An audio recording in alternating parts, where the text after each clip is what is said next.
Meeting of the Board of Education to order. Thank you for being here tonight in our brand new space here at Lakeland High School. We're happy to have you, and we're happy to show off this new space, and it's weird listening to my voice in this space, but we're going to keep going. Can we please have a roll call? Absolutely. Happy New Year, everyone. Ms. Grzymkowski. Here. Mr. Dimick. Here. Ms. Ryan. Here. I am present. Mr. Wiseman. Here. Ms. Cotter is She's absent with notice. and Ms. Dodd. Here. We have a quorum. All right, thank you very much. Please rise and join us for the Pledge of Allegiance.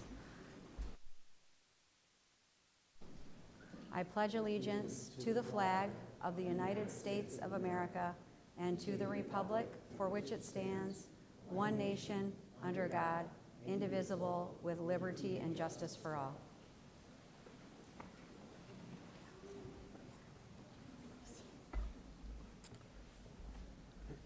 All right, we have our agenda in front of us. I'm going to make a friendly amendment to this agenda to remove unfinished business in section 5A. We have a bunch of board policies to review, and because we did not have many committee meetings over the holidays, we still have more to discuss on those board policies. So we're going to table those policies to our next meeting. So I'm going to make that friendly amendment, and with that friendly amendment, I am looking for approval of the agenda with the amendment. I'll make a motion that we approve the amended agenda. Thank you. Do we have support? I'll support. Thank you very much. And a roll call vote, please. Ms. Grzymkowski. Yes. Ms. Ryan. Yes. Mr. Wiseman. Yes. Mr. Dimick. Yes. I am a yes. Ms. Dodd. Yes. Motion carries. Thank you very much.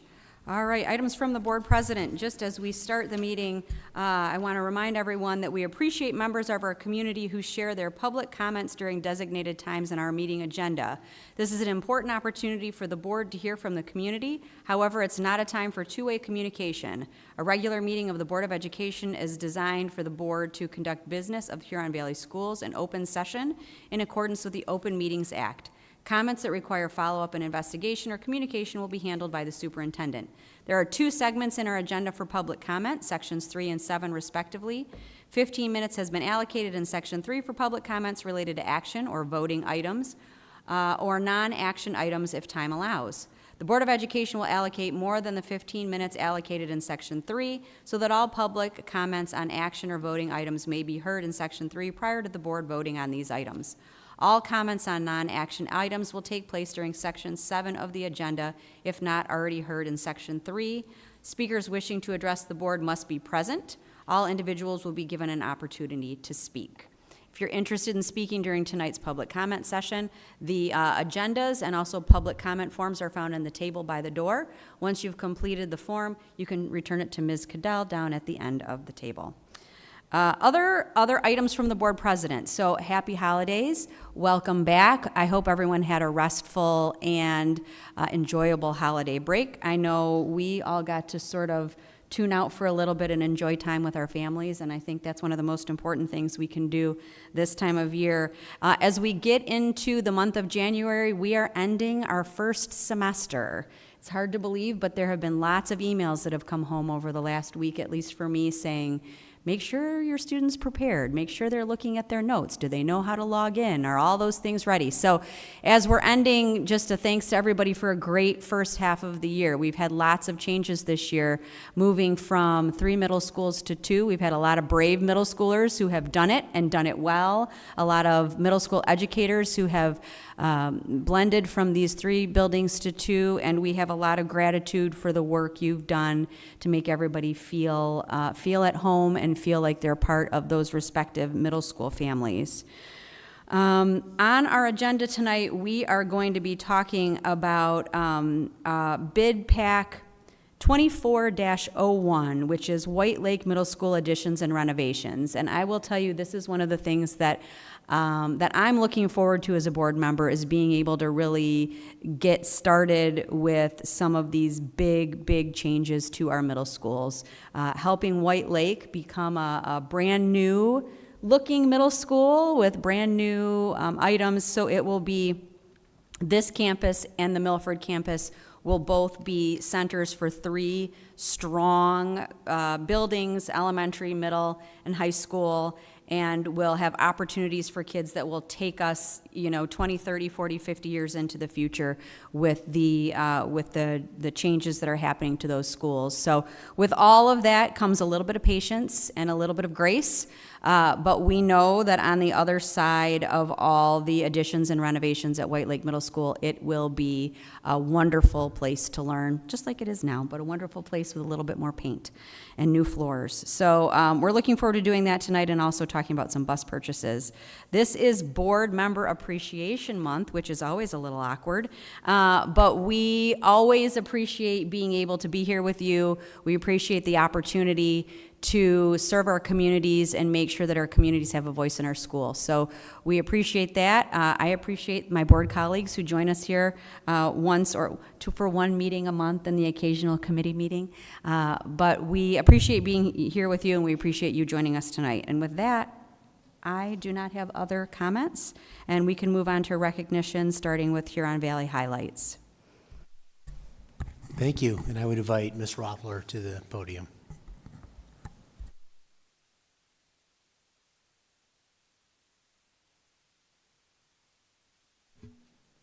It's a little further walk than I'm used to. Good evening. At Huron Valley Schools, we are committed to developing the whole child by emphasizing arts, athletics, and academics in all that we do. Tonight, we'd like to take a moment to highlight our athletic programs. We are currently in the heart of the winter sports season, but we wanted to take a moment to recognize the many successes from our fall athletic season and celebrate the accomplishments of our student athletes and coaches. At this time, I'd like to first invite Milford Athletic Director Jim Marszalek, and then following him, Lakeland Athletic Director Todd Miller to join me and share highlights from their programs.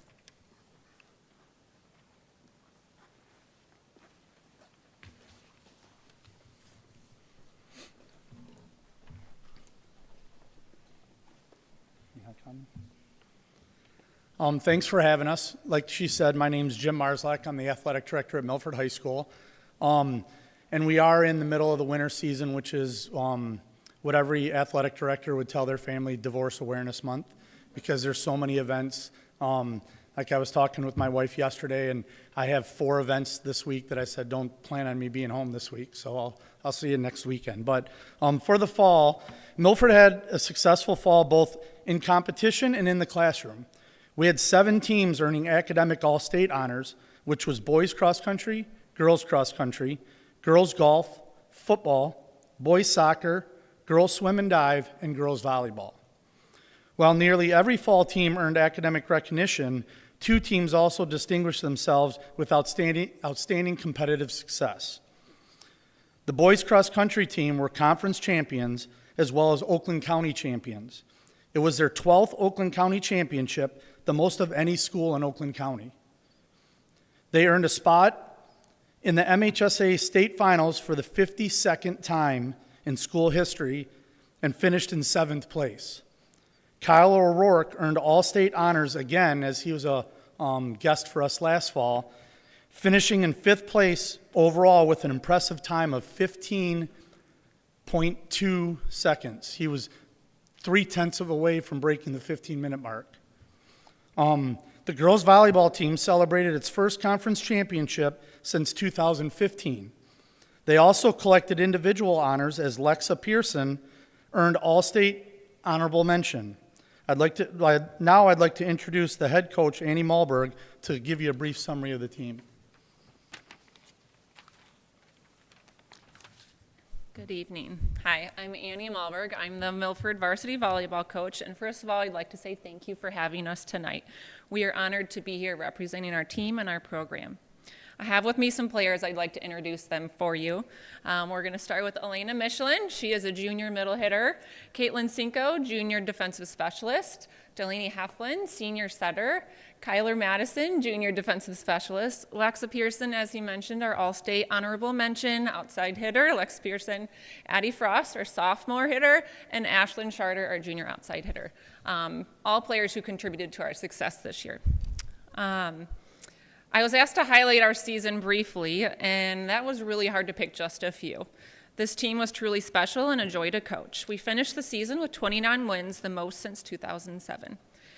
They finished the season securing a championship title, made it to the finals in multiple tournaments, including a Chelsea tournament, a conference tournament, and the districts. On top of that, we had a lot of fun together.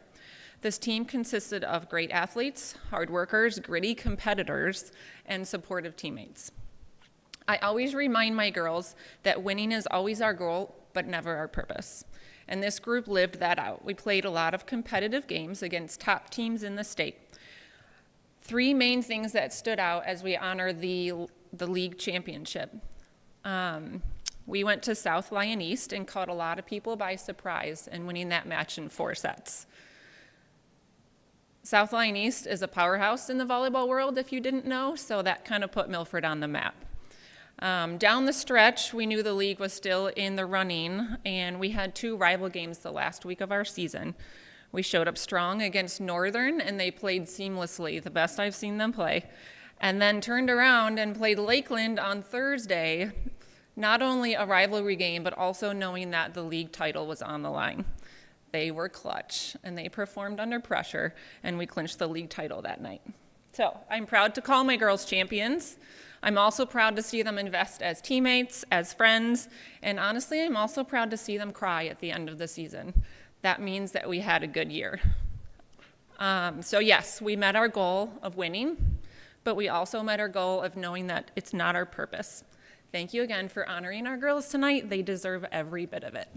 Thank you.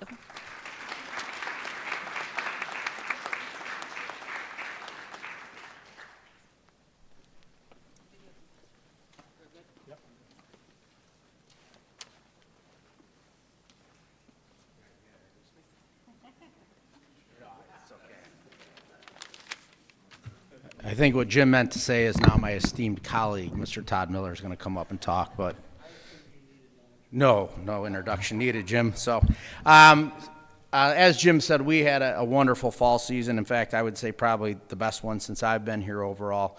We had 6 academic all-state teams, the unified swim team, which Jim already talked about, our football team, our boys cross-country, girls cross-country, our volleyball team, and also our girls golf team. So the educational athletics was very strong. Our boys cross-country team once again qualified for the state finals, finishing 2nd in the regional, 2nd in LVCs. Our girls cross-country team once again with the state finals, finishing 19th. They also won the regular season in the LVC and the conference tournament. And then a few people we have here with us, I'll bring them up one at a time. Caden Eller, you want to come on up here?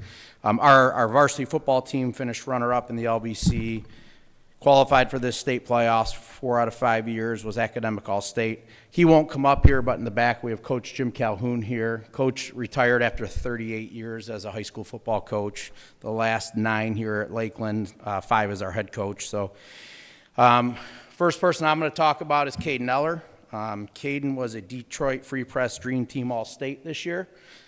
He's our first lineman since a gentleman by the name of Nathan Thieker in 2011.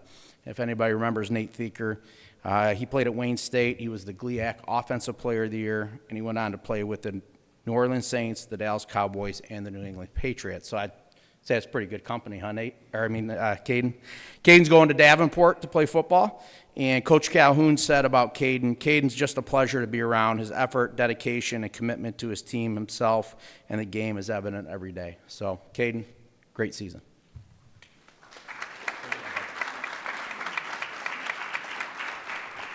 We have a couple of guys from our soccer team. Come on up here. Zach Dobrin. We got Gabe Wright and Coach Ryan Jeremette. And we want to recognize them. They won the LVC title this year. This is our first LVC title since 2017, which is the first year of the LVC came about. So the astonishing thing is they went from 8th place last year to 1st place this year, and this was Coach Ryan's first year as the head coach. So Gabe and Zach were a huge part of that, and it was an awesome year. So congratulations to these guys as well.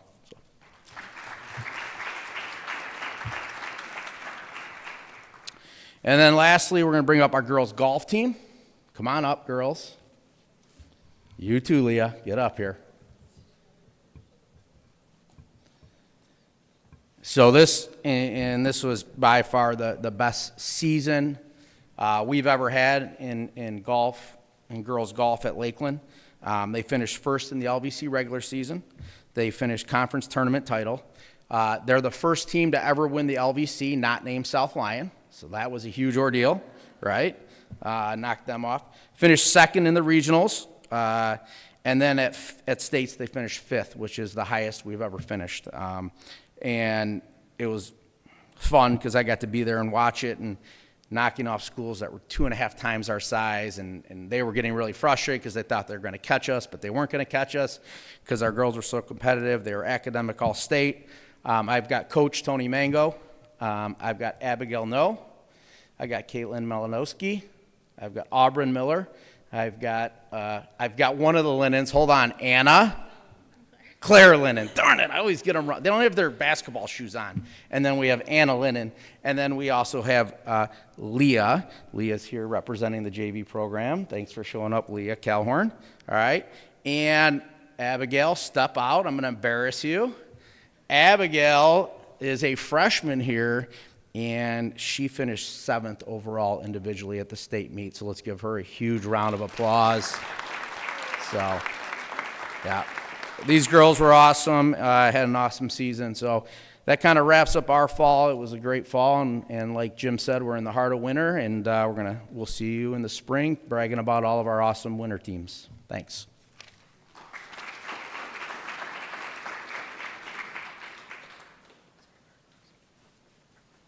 Before we move on, is there anything that the board would like to comment on? I just, real quick, I know he's hiding in the back, but I'm an arts person, and I even know Coach Calhoun's name. So I would love to give you a big round of applause and thank you from Huron Valley Schools for your dedication. You don't have to come up front.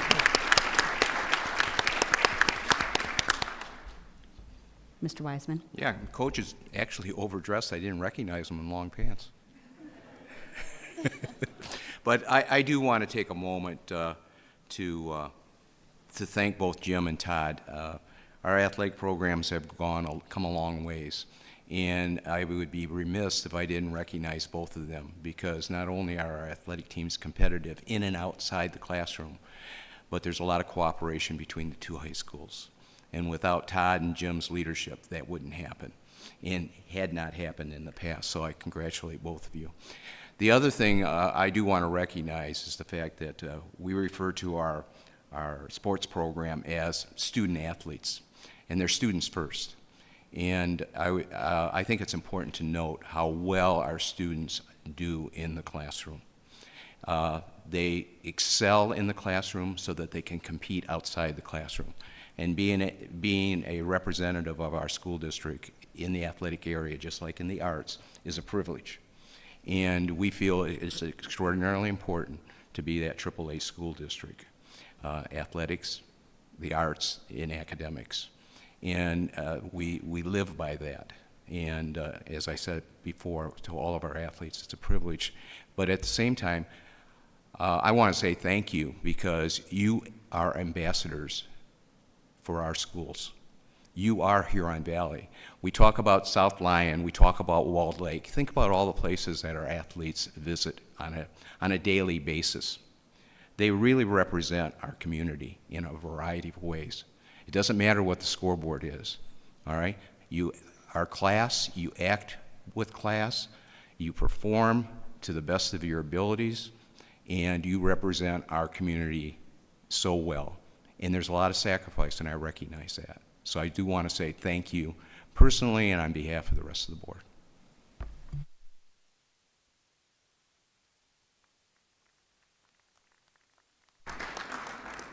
Other comments? No? All right, we're going to move on to school presentations. Yes, thank you. And this evening, we have the proud principal from Johnson Elementary School, Mr. Smith. Make your way to the podium. Introduce everyone that you brought with you. And I will say, I see some people looking around thinking, can we get up and go? Of course you can, but I bet these Johnson Jaguars might like some high school eyes on them as they give their presentations, and then we're happy to take a minute for those who would like to leave and study for finals, have an opportunity to do that. Thank you. Good evening. Like Dr. Salah said, my name is Ryan Smith. I'm the proud principal of Johnson Elementary School. I have some friends here with me. I have Paige Dowdy, Sloan Smith, Isla Smith, not related, and McKenna Murphy, and Lewis Liggett. And they're here to help us show off how great of a school we have at Johnson Elementary. And anytime you come to Johnson or talk to any of our parents, our families, our kids, our teachers, they talk about it being a community school. We have such great connection with our families, with our students. We have so many people that reach out and volunteer and donate, and that's what we're going to highlight tonight. Because at Johnson Elementary, make sure I'm clicking, doing my job, we are more than just a school. We are a community. We are a family. We talk about our mission statement is empowering, growing, and inspiring leaders, and we lead with pride. Pride is our PBIS characteristics that we lean on. That's perseverance, respect, integrity, dependability, and empathy. And we teach our kids through connecting with our community, and our community teaches us right back. So if I could have Lewis come on over. Come over here, buddy. Service to others is the rent you pay for your room here on earth by Muhammad Ali.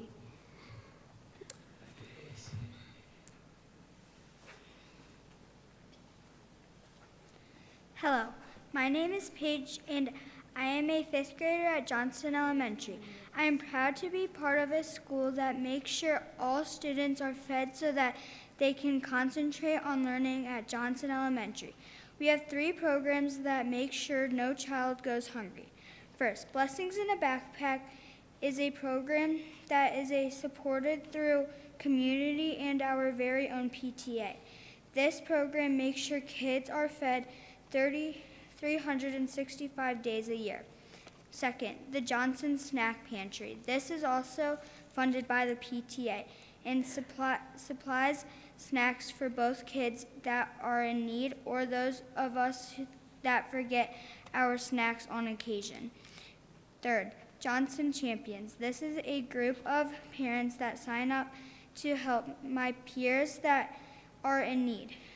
They may need a coat, clothing, groceries, or many other essentials. The Johnson Champions sign up to meet the needs of those. These 3 programs show me how kindness matters and how I can contribute and give back.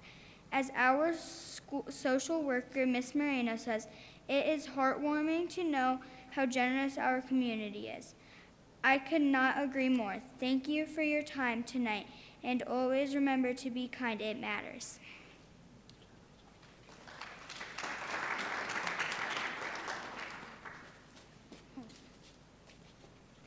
Hi, my name is McKenna, and I'm 5th grade. Here in the Milford area, their sense of community runs very strong. That is why Community Sharing Outreach Center provides case management and emergency financial assistance. To those families who are struggling with deciding between utility bills and groceries. Other things that Community Sharing does with Johnson are holiday help, backpacks, snack pantry, clothing, and winter gear donations. They make sure that they help struggling families explore all available support options and immediate needs. That is all.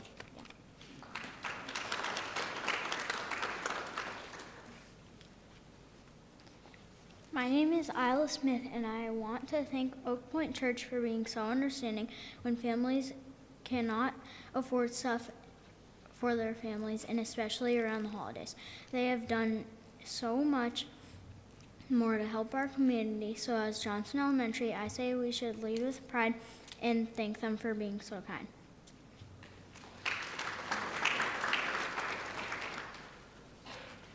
Hi, my name is Sloan Smith and I am in 4th grade at Johnson Elementary. So many kind places in the Milford area have helped our school. The Huron Valley State Bank provides a Thanksgiving meal donation. Another program through Huron Valley Schools is Milford Miracles. Milford High School students fundraise to provide support to families during the holiday season. The American House of Milford contributes holiday hope and other donations. In the back-to-school season, St. Mary's Church gathers school supplies and backpacks to give the students. During the holidays, St. Mary's collects gifts, gift cards, and food from church members to provide area families with Thanksgiving meals and Christmas support. Thank you.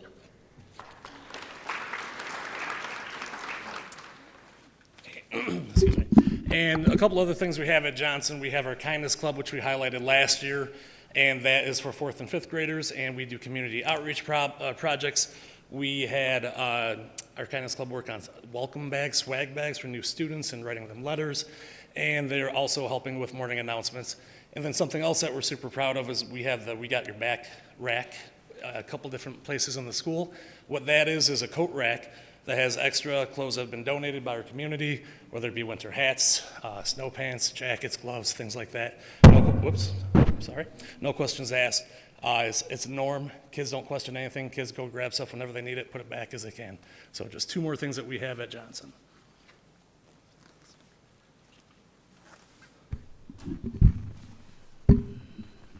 My name is Louis Liggett, and I'm gonna read a second quote. I already read one.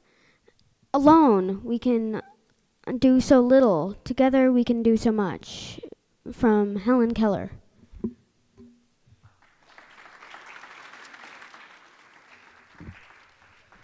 Can't say it much better than that. Let's give my friends here a super round of applause. That was awesome.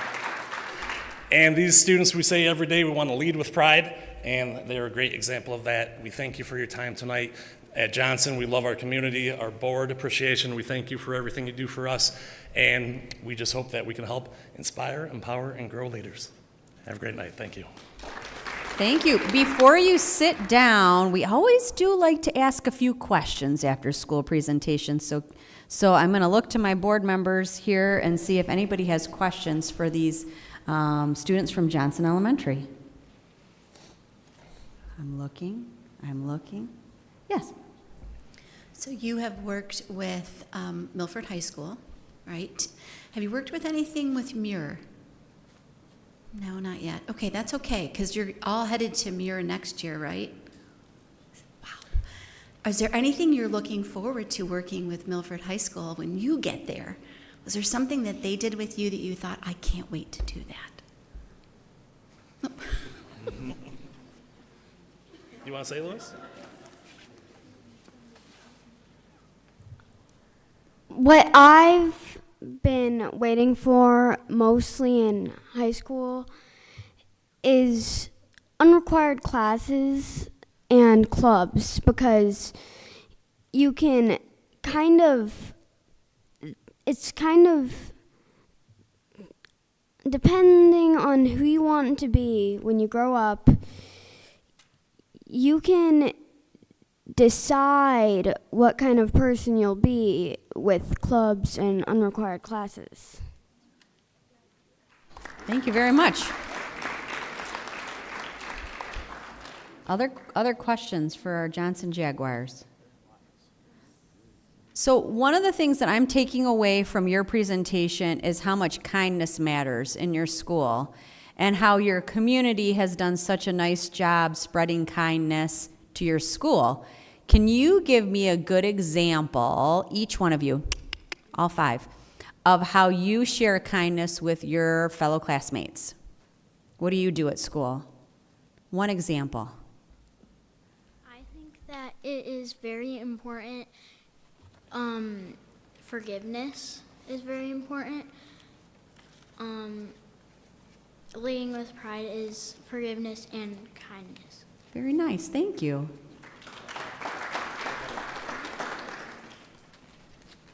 I think it's very important to treat others how you want to be treated. Very good, thank you very much. And it's okay if you repeat. How I'm kind at my school is we have a safety patrol where we take like second through kindergarten out to the bus to be safer outside, and that's how I be kind. That's wonderful, thank you. Same with like that Paige said, because like I do like little JKs, and yeah. All right, thanks so much. All right, last but not least. I feel like it's important to have empathy for others so you can talk to them about how they're feeling and make them feel like they're not alone. Thank you very much. I feel like we've learned everything we need to learn. There maybe should be a mic drop that just happens here. That was wonderful. Thank you very much, Johnson Jaguars. We appreciate your presentation.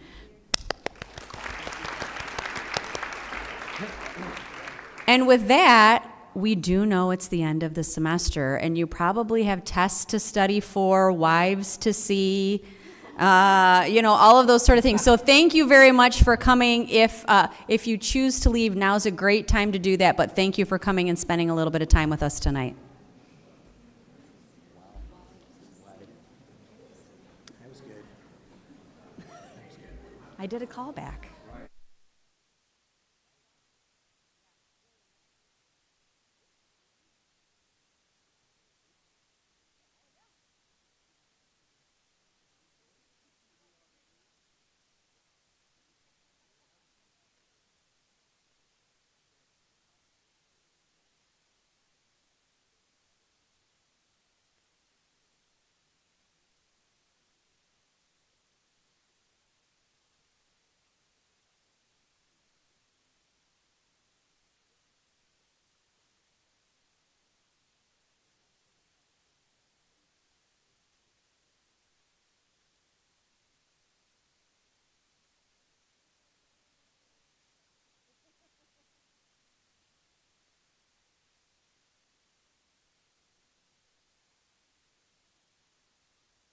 I feel like at this point we could form a little semicircle right up here and we'd be doing okay. Thanks again, everybody, for stopping by and for the info. And I appreciate the high school students and their families for sticking around. I should have said that before they all left. They can listen to it on playback. But we appreciate it, and we appreciate the presentations. It's always a good way to ground our meetings when we're reminded about what's important. And what's important in our district is making sure that kids have an opportunity to be on teams, learn things, just like the young man said. Being able to choose your classes and be in clubs help you figure out who you want to be in life. And I think we saw that perfectly with our athletic students here this afternoon. So with that, we're moving down to superintendent communication. Thank you, Madam President. I have a few items this evening. I would start by saying, as a follow-up from our Johnson crew, it's so refreshing to hear from kids, isn't it? I mean, they really have a way of centering the important things in life. And frankly, some of the attributes we heard from the kids at the end, kindness, forgiveness, helping one another, showing empathy. Have you ever heard the saying, out of the mouth of babes? There's so much truth because there's wisdom in young people. So I'm just really grateful for sentiments that they shared. And it's a good reminder to all of us as adults that those are the things that are important for us to reflect upon. It is Board Recognition Month, so I will just give a quick thank you to our Board of Education. We have more to share with you at our next board meeting, including the wild, wacky, and fun letters that you will, I'm sure, receive from our student population. We are very grateful for the work that you do, but I'm going to reserve my comments and share more of those at our last board meeting this month.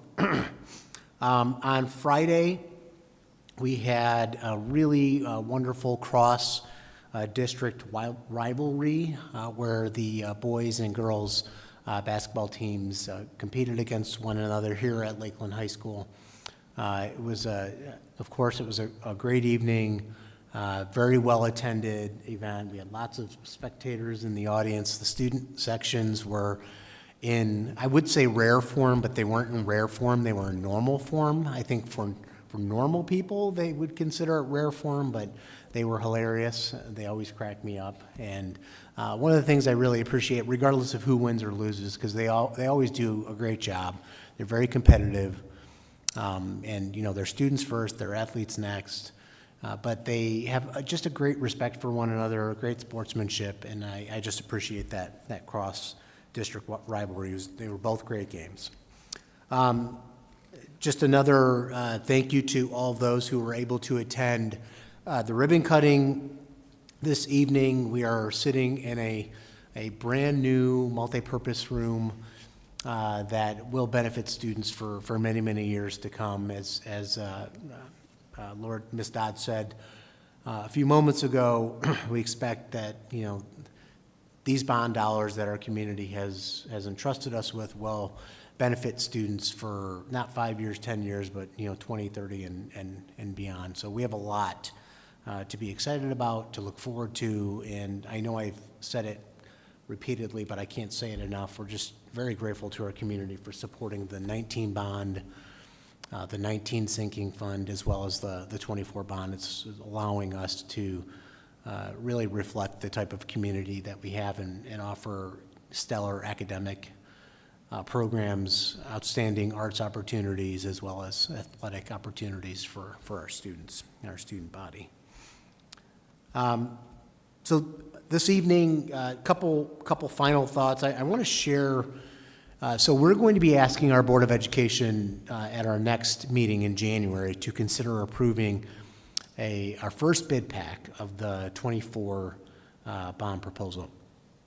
And so we're really, really excited because this first bid pack is focused on White Lake Middle School. And, you know, one of the things that we said as a strategic plan committee, a non-negotiable, was that we have parity on both sides of the district and that we offer the same programs, the same high-quality opportunities for students that attend our programs, and that our middle schools needed to be a reflection of those high-quality opportunities for students. That was a position, a standard that our board had established. That was a position and standard that the Strategic Planning Committee had understood going into the work. And it's really exciting to start to see that work come to fruition. So we are presenting to the board this evening a first read of this bid pack that is solely focused on White Lake Middle School. It's approximately $40 million in renovations that are going to be invested at White Lake Middle School. It includes building additions, and it includes a complete overhaul of White Lake Middle School. If you go into White Lake Middle School today, and let's say you're a time traveler and you get dropped into White Lake Middle School in 4 years from now, you will not recognize it. It will look like a brand new building, and that really reflects some outstanding programming.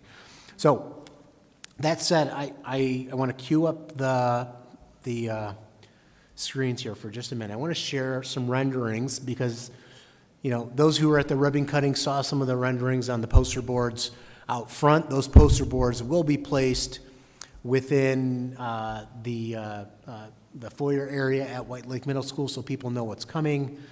And I want to share some renderings with the community. Before I do that, if we go to the first slide, I think it's important to know that decisions regarding White Lake Middle School were not made in a bubble. They were not made in isolation. While the Strategic Plan Committee made some recommendations to our full board for consideration, those things included 2 middle schools, one on either side of the school district that fed our high schools, Milford and Lakeland respectively. They did not establish, the Strategic Plan Committee did not establish the standards that would be expected as part of our middle school programming and design. So what you have in front of you is a diagram that shows the representation of our focus through the standards building process that ultimately made decisions regarding what the final design looks like, what is being presented.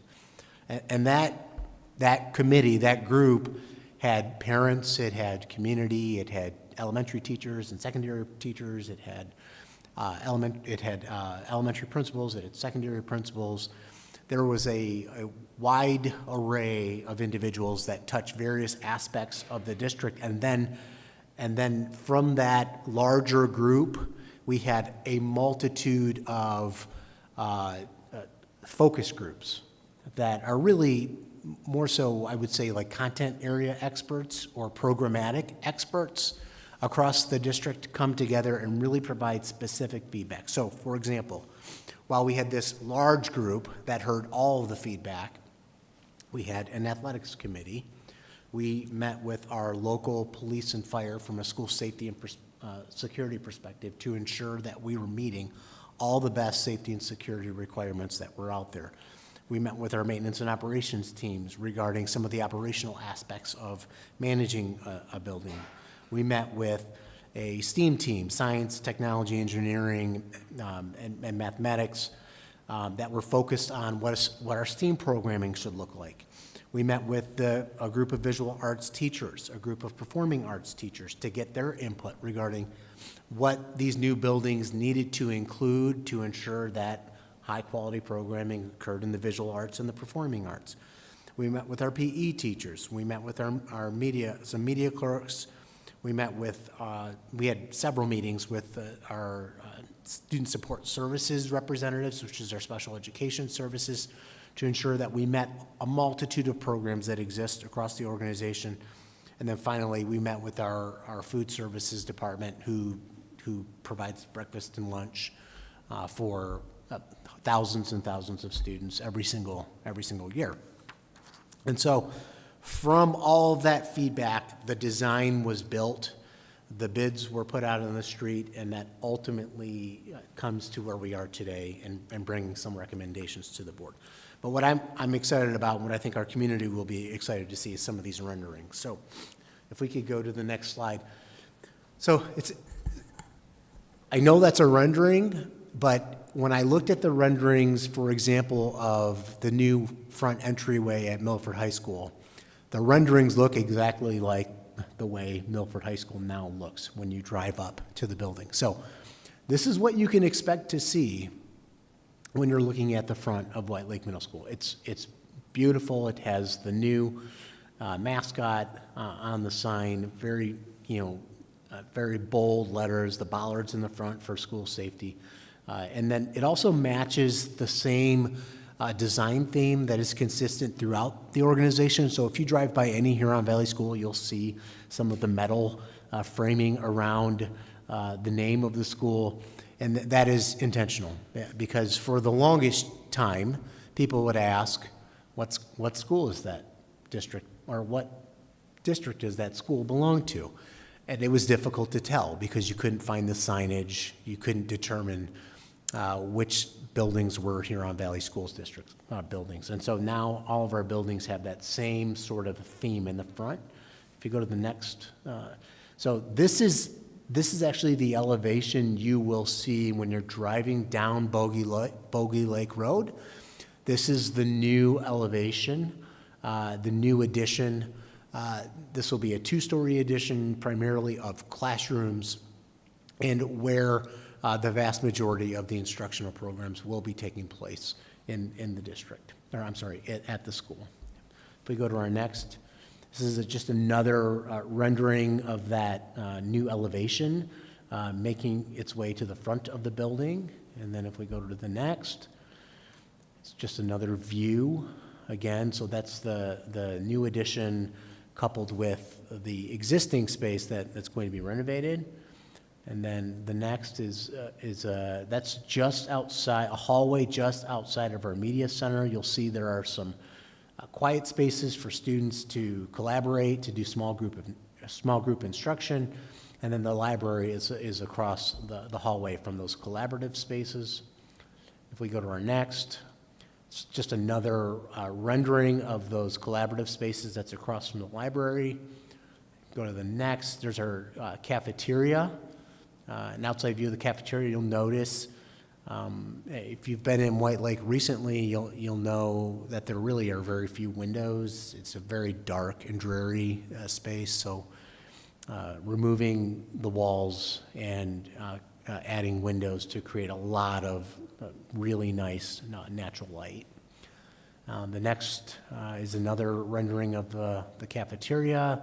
The cafeteria will also include a new stage area, which we heard from the performing arts was a really important aspect of the design, and that is included in this project. The next is a rendering of what the new media center will look like, and again, you'll notice the LED lighting, you'll notice the new furniture, you'll notice the open feel, as well as a lot of the natural light coming in. And then the acoustical panels on the top. And here's just another rendering of the library. And then next. So that just gives you a high-level overview. We did include in our most recent Education Matters publication an article regarding the new middle schools, and we included some renderings and some drawings in there as well. As we continue to have additional information come forward, we will share that information. But very excited. We expect to begin work as early as April 26th, right around the corner. And all things going well, we expect all 3 phases of White Lake Middle School to be complete by the fall of '28. So we're very excited about that. So we'll get into more detail later on in the agenda. As I mentioned, this is an agenda item, and we do have both Clark and TMP present if there are specific questions regarding any of the bids, and certainly Mr. Van Gotham can answer any questions also that you may have. So with that, my final item this evening is I know we have the International Academy here to speak regarding under the student leadership section. I'm not getting ahead in the agenda, I promise. I believe you. But I want to show a quick video of a recent, really nice media story that relates to the International Academy West that went out last week. So this is really nice PR for the district and for the school in general. Well, if public school enrollment has been dropping, why are some schools growing? Tonight, we're looking at one Oakland County high school seeing a surge in interest. 7 News Detroit's Christiana Ford asking what that says about school choice and access, and speaking with parents, students, and administrators, as well as an expert to break all this down. Here at the International Academy West in White Lake, classes look a lot different. They're focused on taking the next steps, and that's a big reason why parents tell me they decided to enroll their students. It's a link right there in today's Canvas page. At the International Academy West Campus in White Lake. It's definitely been challenging, that's for sure, but I think it's safe to say that this program has armed me with all the tools I need to kind of succeed. Seniors like Nick Marinescu and Asahi Natsume say their teachers have been preparing them for college for years. Within classes as well, you're very much encouraged to form your own thoughts, to have an opinion, to speak up about what you may feel is important to you. It's a public school of choice, a part of Huron Valley Schools, free and open to Oakland County and neighboring counties. All of our students are coming in together and understand that they're going to be working all 4 years together throughout this International Baccalaureate program. It is a highly collaborative environment. Students really get to know each other. A school seeing more and more students year over year. The International Academy West specifically is seeing massive increases in enrollment, specifically a doubling last year, and we expect the same in the upcoming school year. Getting the attention of parents like Karen Bottomley. We just kind of realized that this was a hidden gem within the Huron Valley School District, and we really encouraged our kids to come here. Her daughter will be an incoming freshman next year, her 3rd student to attend the program. And she actually has a couple friends who we've encouraged to come, and they came to the orientation night and they're planning on applying. According to state data, enrollment at Michigan public high schools has been declining since 2013. Yet some programs and schools like this one appear to be trending in the opposite direction. Don Marjoram Lays, Dean of the School of Education and Human Services at Oakland University, says the reason for the decline boils down to population changes and an increase in options. what was once a monolithic option and a really good option. Again, I want to say how important community-based public schools are. But as we've added these other options, inevitably that main option sees less students, fewer students. Based on his long career in education, he says the best option depends on individual and community needs. In White Lake, Christiana Ford, 7 News Detroit. Christiana. That concludes my comments. Thank you. Thank you very much, and a beautiful segue built in for our student leadership comments tonight. Here's James. You want to go? Thanks, James.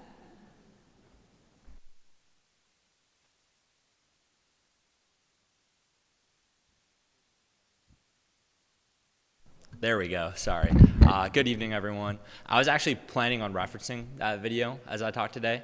And so to kind of stick to the theme of enrollment that they mentioned, I know tomorrow we have our second enrollment night for upcoming freshmen.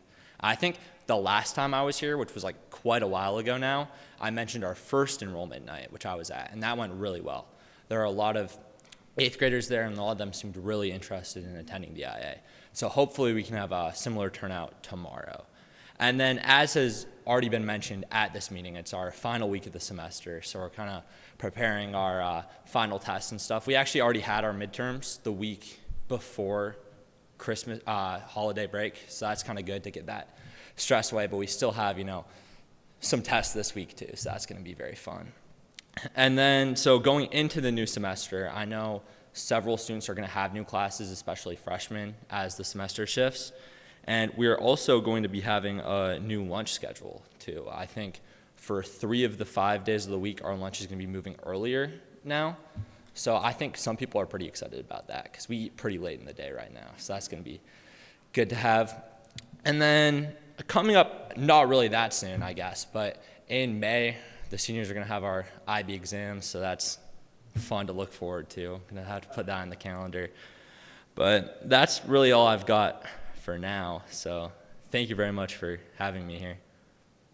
James, I think we have a question. James, are you going to Vanderbilt?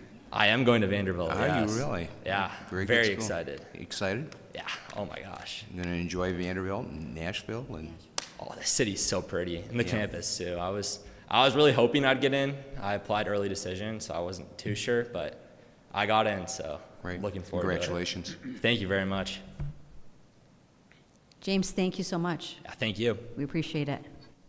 All right, next is association communication. And James, you can stay, but you don't have to. You're welcome to go home and study for those tests that are not final exams.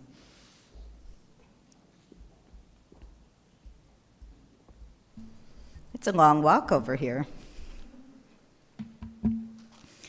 Good evening and Happy New Year. I hope that everyone had a wonderful holiday season. Now that we're almost at second semester, we know how quickly the year goes from here, and soon it will be time to talk about next year and teacher staffing.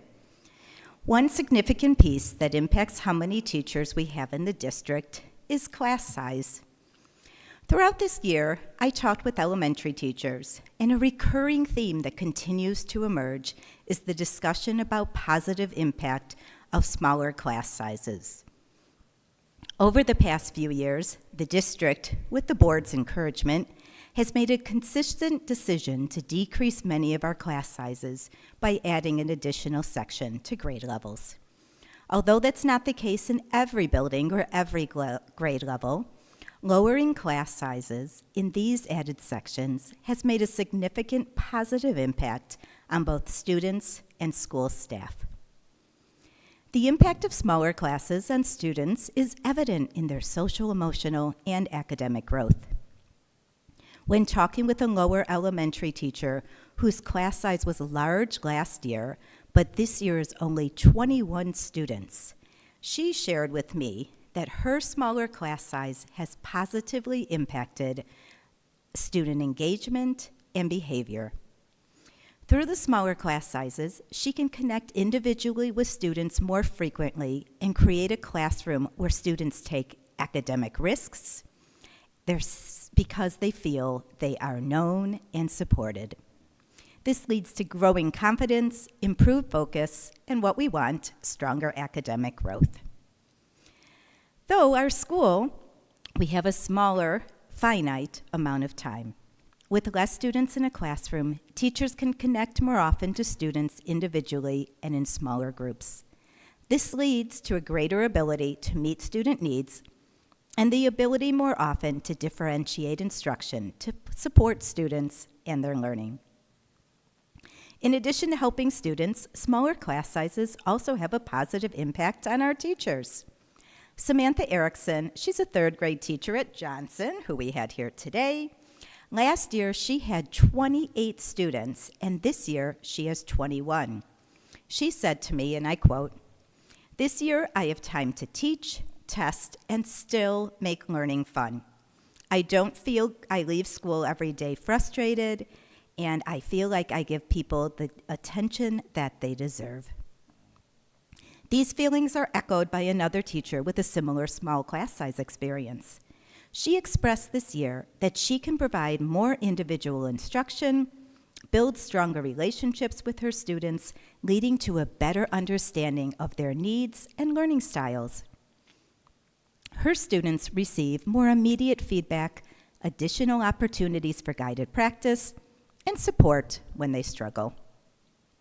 We all know that lower class sizes support student growth and teacher retention. Last May, the State Board of Education urged our legislators to look at class size across the state. And research repeatedly shows the positive impact on student achievement with smaller class sizes. Over the past few years, HVS has made a concerted effort to reduce many of our class sizes in our elementary schools. Lowering class size is a shared topic of interest between the district and the HVEA.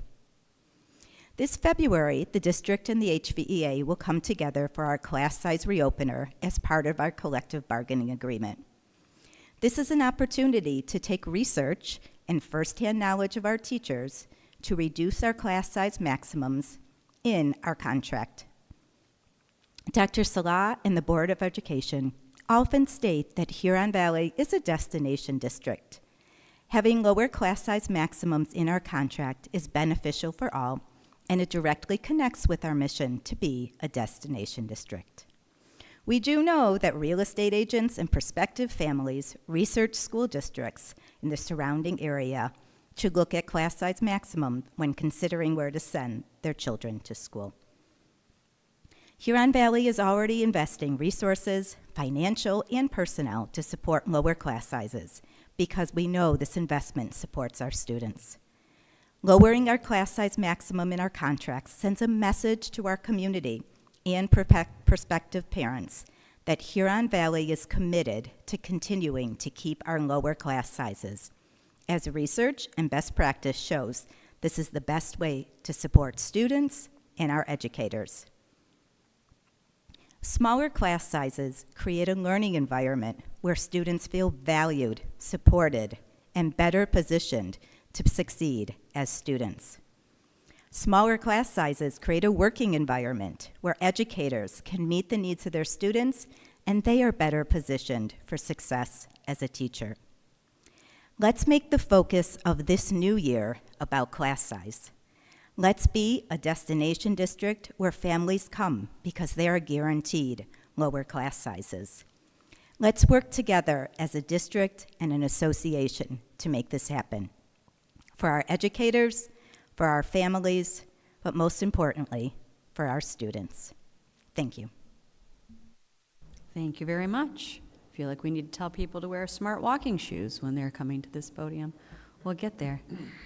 Board correspondence, do we have anything to report? I don't have correspondence, but I want to explain why I have a picture of our safety security dog, Rosie, up here. So I was lucky enough to be gifted with this picture at Christmas time, and it's a reminder to me how important safety and security are. So Rosie and her handler, at least Rosie's picture is going to stay up here for all of our board meetings. Thank you. Treasurer's report.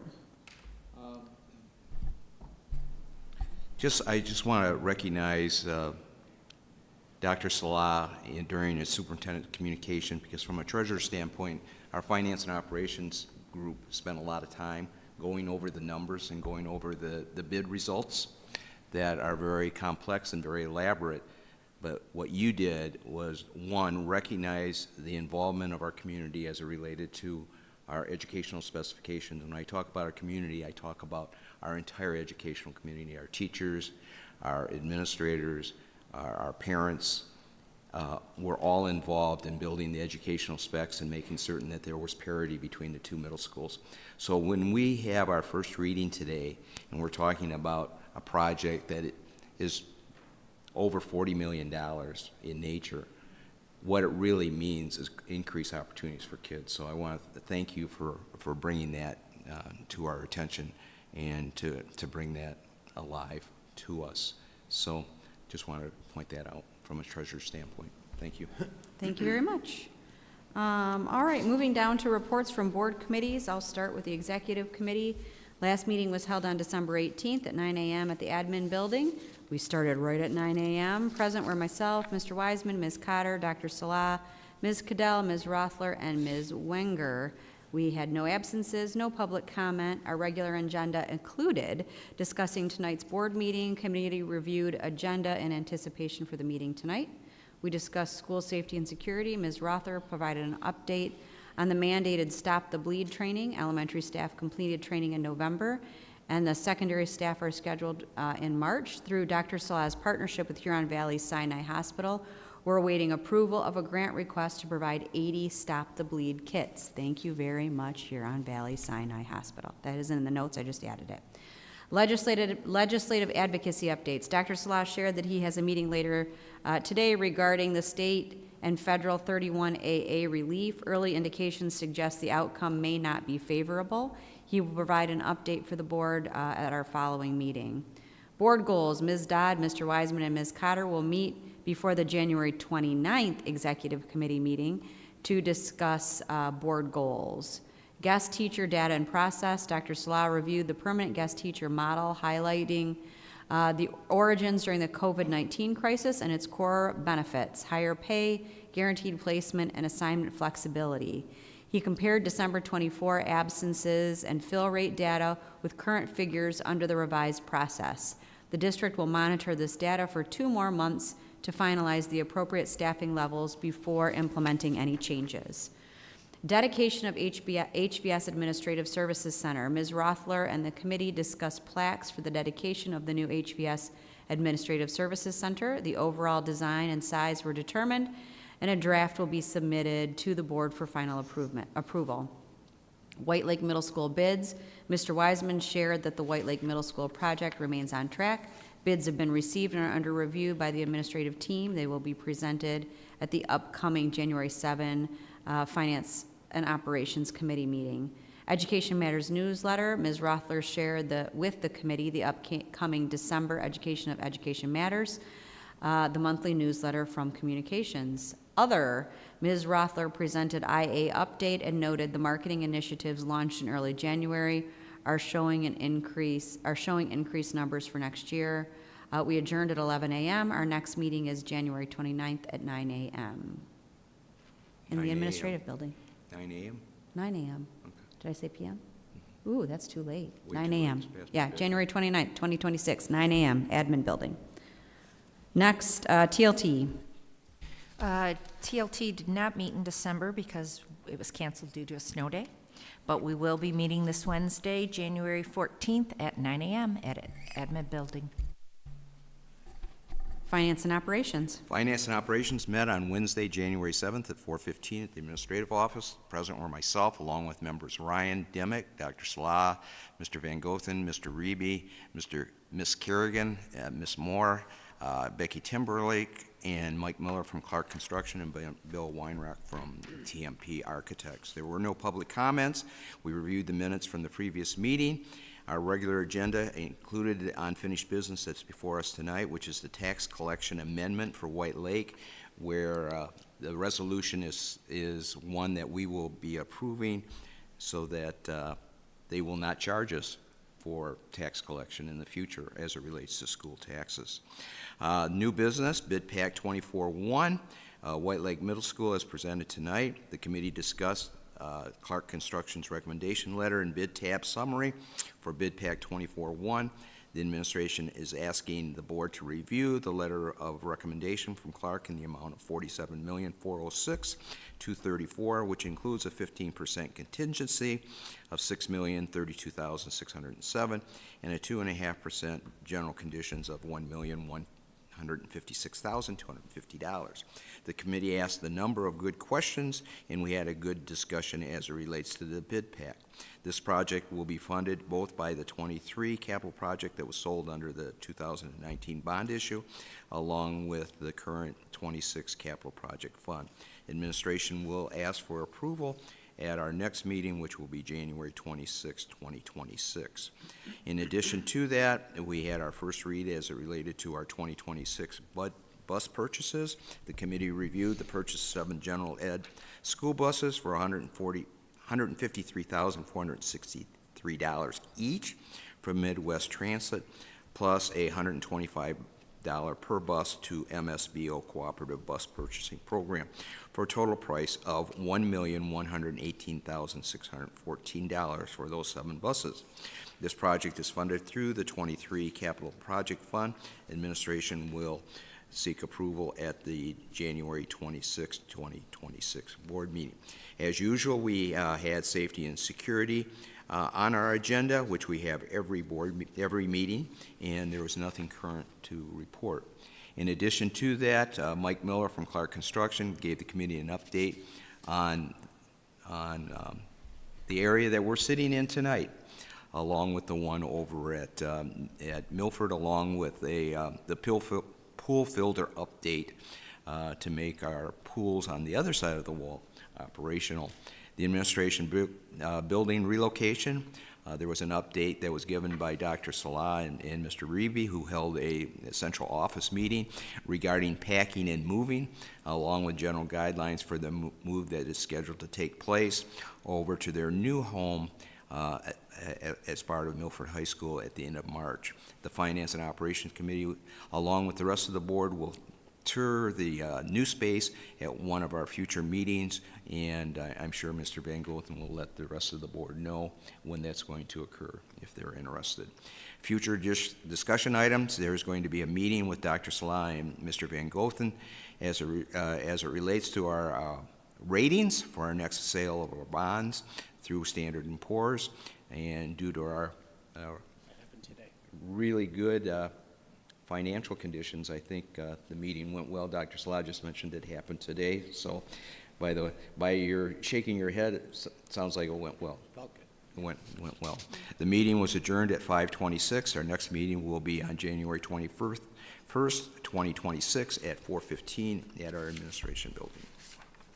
Thank you very much. Student Services Ad Hoc, no? We have not met. You did it since at the last December. one, didn't you? Okay. That is correct. All right, wonderful. Okay, moving on down to public comment. I have not received any public comment forms. There's a small crew here. Anyone? Okay, moving on to the consent agenda. Can I please have a motion to approve the consent agenda? I'll make a motion to approve the consent agenda as presented. Thank you very much, Mr. Dimick. Do we have support? I'll support. Support from Mrs. Grisomkowski. Thank you very much. Any discussion? All right, let's have a roll call vote, please. Mr. Dimick. Yes. Ms. Grisomkowski. Yes. Ms. Ryan. Yes. Mr. Wiseman. Yes. I am a yes. Ms. Dodd. Yes. Motion passes. Thank you very much. All right, moving down to unfinished business. Since we amended the agenda, we will move on to item B, tax collection amendment, White Lake Township Exhibit C. So this was presented at our last board meeting. I have not had any follow-up questions. Have you, Mr. Van Gogh? No, I have not.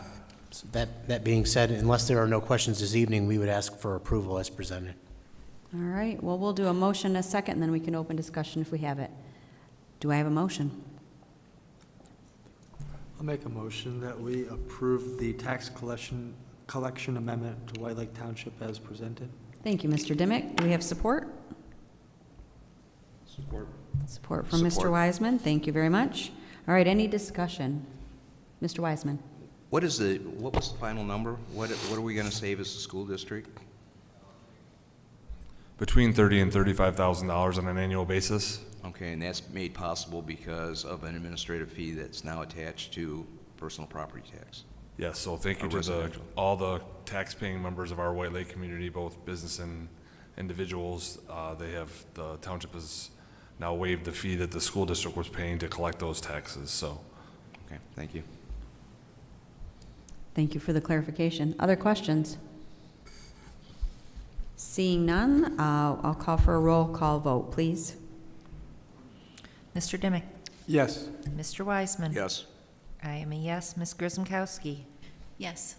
Ms. Ryan? Yes. Ms. Dodd? Yes. Motion passes. Thank you very much. Moving down to new business, Bid Pack 2401, White Lake Middle School Addition and Renovations, Exhibit D. Yes, thank you, Madam President. I did touch on this during my superintendent communications.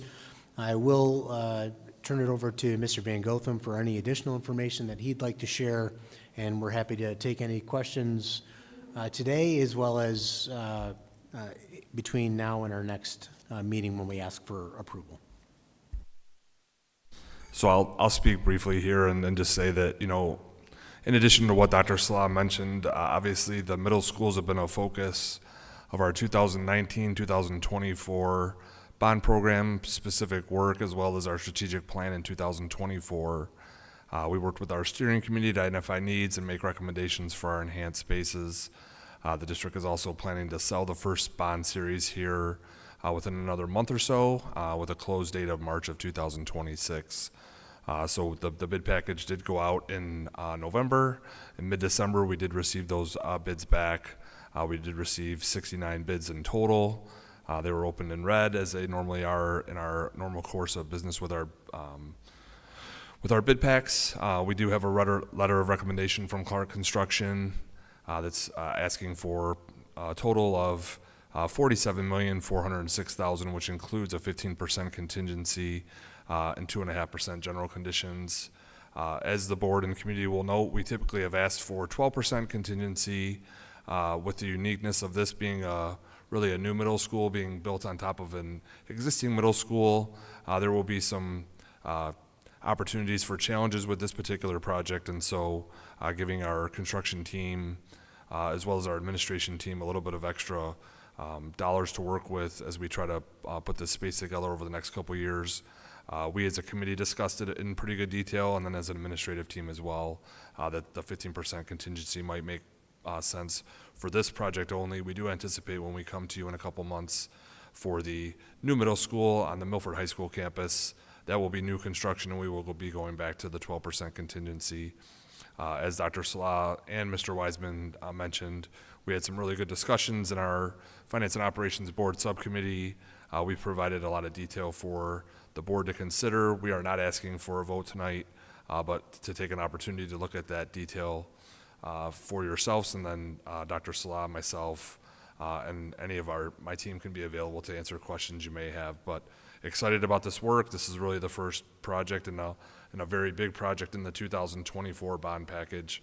But we're excited, just as we are in this new space, that we're able to share with everybody to see what our new middle schools, because I look at it as two new middle schools, will look like in a couple years once we're able to, start those projects rolling. So excited about the project, appreciative of the board and the community for the support as it relates to all of these good things we're doing in the district, and thank you. Thank you, Mr. Van Gotham. Do we have any questions or comments from the board? Ms. Grisomkowski. So I know that they put together an estimate prior to the bid pack going out. How close were we with our estimate versus what the bids came in? So we were fortunate in that the strategic design bid as well as the development design estimates were both substantially under what it ended up actually coming to for bids. So when we put our SD design out there, we were about $6 or $7 million better in our actual bids that we received. And when you looked at design development, which is even further along in the process, we're over $10 million better in that respect. So we're, I think, again, as a result of, I think, being conservative in those design estimates, and two, really just vendors wanting to work with Huron Valley Schools. So we're established now. We've been working on bond projects for what will be the 7th year, if you believe that, coming up here. So we have, I believe, a very solid foundation and reputation, and vendors want to bid on our work, and they know that we're going to, treat them with respect, and that, they're good projects to bid on, and we're good to work with. And so I think you're seeing, as a result of, again, your own hard work as well as that of the construction team, that people want to be in Huron Valley and work in Huron Valley, and you're seeing that in the bottom line as a result of, again, over $10 million in savings from the initial bid versus the DD. I can tell you that even as a result of 15% contingency, 2.5 general conditions, we're still under the DD bid by several $1 million, which I'm really happy with, and I'm hoping that you guys are as well. Good question. Thanks. Other questions? Mr. Wiseman. Yes, I just want to continue to have that discussion. At Finance and Operations, we spent a considerable amount of time going over this, and we'll continue to go over this information. The process that we have as it relates to the contingency is something that we look at on an ongoing basis. Those dollars are accountable, and they're provided to us on how those monies are being spent, and then we pass that on to the board as it relates to this. I think it's also important to note that even though this is the White Lake Middle School, I think in a couple months we're going to have the new middle school bid pack. The eye on the ball is parity. Even though we're awarding the contract right now, our recommendation is to award the contract for White Lake Middle School. The educational specifications for the new middle school will be the same as what's going on at the White Lake Middle School. It's just a matter of providing some grace and some time as it relates to the development and the final drawings. I think it's important for our teams to present as tight of specifications as we possibly can, because it does attract activities. I think the fact that we had almost 70 different vendors showing interest in our district, that we have 26 different bid categories is extraordinary, and I think it's indicative of the complexity of this.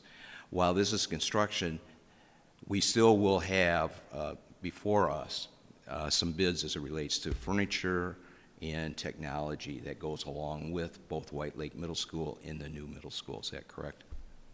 So we'll have those categories, as well as, like we discussed, moving and some of the concrete work that needs to be done, but we can say with confidence that substantially most of the bid categories are before you, at least for this initial reading. So please, if you do have any questions over the next couple of weeks, please address them to Dr. Salah and Mr. Van Gothen. If there's some things that need to be discussed at Finance and Operations, please pass that on to me, and we'll make certain that those items are discussed and clarified. And I know Dr. Salah and Mr. Van Gothen will let the rest of the board know what those questions are. So we all, as a team of 7 board members, have all the questions and all the responses accordingly. Thank you, Mr. Wiseman. So, and I know there have already been quite a few questions floating around. So we have a great finance committee and a wonderful treasurer who are doing their best to keep their eye on the ball. This is an important job that we're entrusted with by our community when we're elected as board members. And so I think being responsible board members, this bid pack is 26 pages, very small print. I'm going to have to blow it up real big on a bigger screen to really dig into it, but it's good work. It's really important work, and I think this is some of the most important stuff we can do. So please do take some time over these next few weeks to look it over.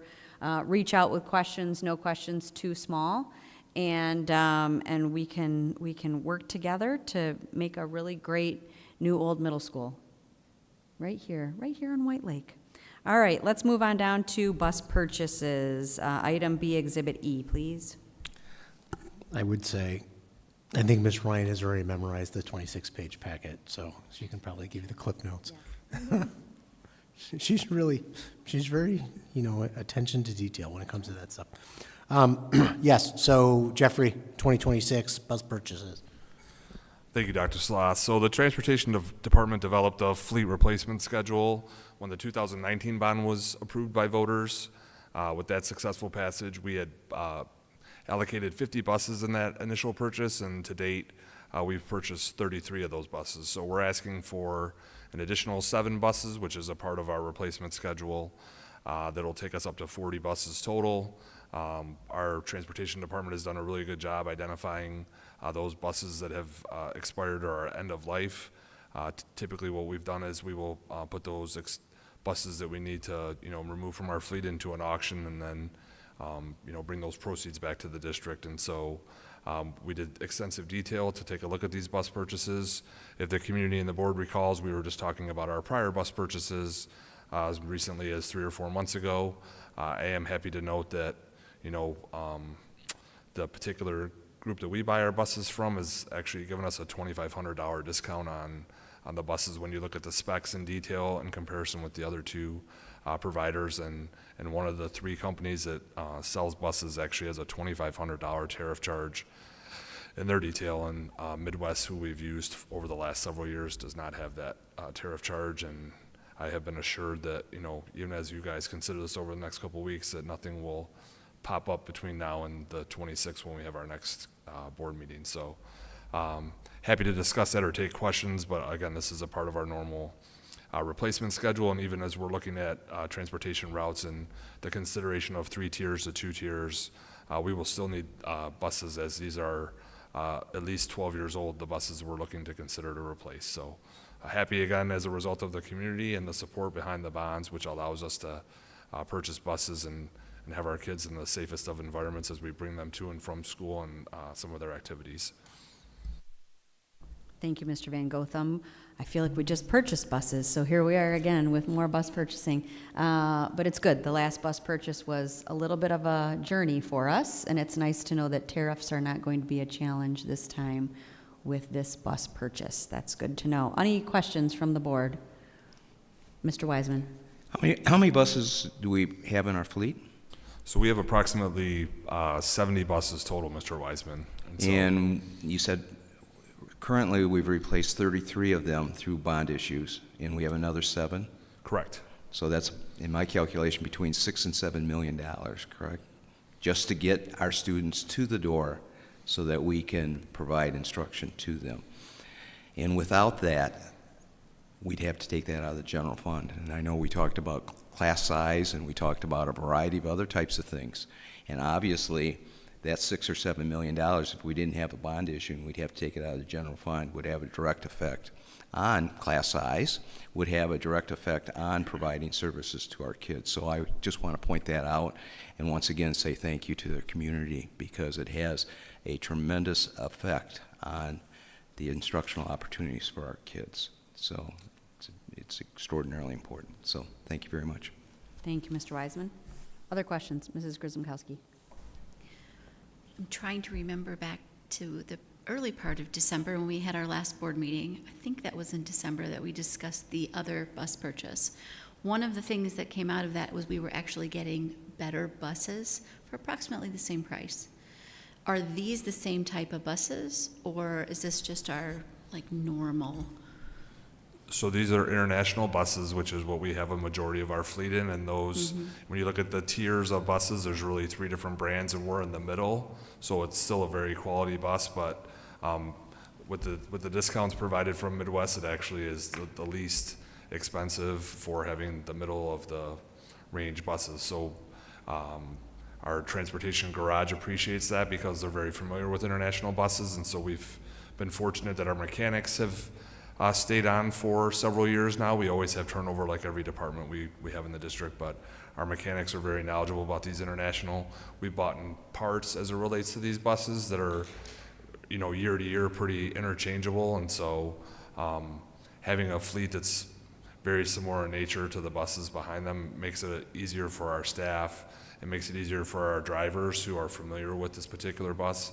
There's not a ton of changes between the 3 different models, but the fact that it's the same one that they've been driving, and they could be replacing an international with one. With doing this purchase of 7 buses, we're going to be under a handful of buses that are not international. So I'm excited about that too, because then we can say we're an international fleet, and that'll be helpful as it relates to, you know, not having any buses that are not of the same standard. So a high quality bus at a very reasonable price. Excellent. And then one last question. Useful life, what is the number of years and the number of miles for a bus? So we as a district have gone at least, you know, prior to the passage of bonds, we were trying to run them even like in the 15 to 17. That was starting to get a little dicey, if you will, if that's the right word to use, but 10 to 12 years and 150,000 miles. And when you think about a car that you want to drive 150,000 miles, take Huron Valley Schools, 30% dirt roads, weather conditions like we've had over the last several months, and to make a bus last 12 years and 150,000 miles is a pure credit to the transportation garage and the mechanics and our drivers for, you know, trying to handle those with as much care as possible, because to put it bluntly, they take a beating, you know, on a daily basis to get to and from school every day. And we have a federal requirement on that, correct? Yes. Okay, thank you. Good questions, more questions, Mr. Wiseman. I think it's important, piggybacking on what Amy just mentioned and talked about, we're on a regular rotation because of the bond issue. And because of that, we're taking the cost of those buses out of the bond issue, which has no effect on the general fund. But the repair of the buses come out of the general fund. So logically, if we have a newer fleet, there's less dollars that we need to put forth as it relates to the repairs, which then allows us, from a finance standpoint, to move more money into other areas that have a direct effect on instruction. So I think that's important to know. Good points. Anything else? Buses? Anyone? Are they, well, Cotter would ask that. Cotter's not here. Are they yellow? Yes, they are yellow. The fuchsia ones were not in stock. Much higher price. Other questions? All right. So if you have questions about the buses over the next few weeks, please reach out and get those questions answered. But otherwise, you will see both the bid pack and the buses for voting on our next meeting. One more opportunity for public comments. Okay, moving on to good and welfare.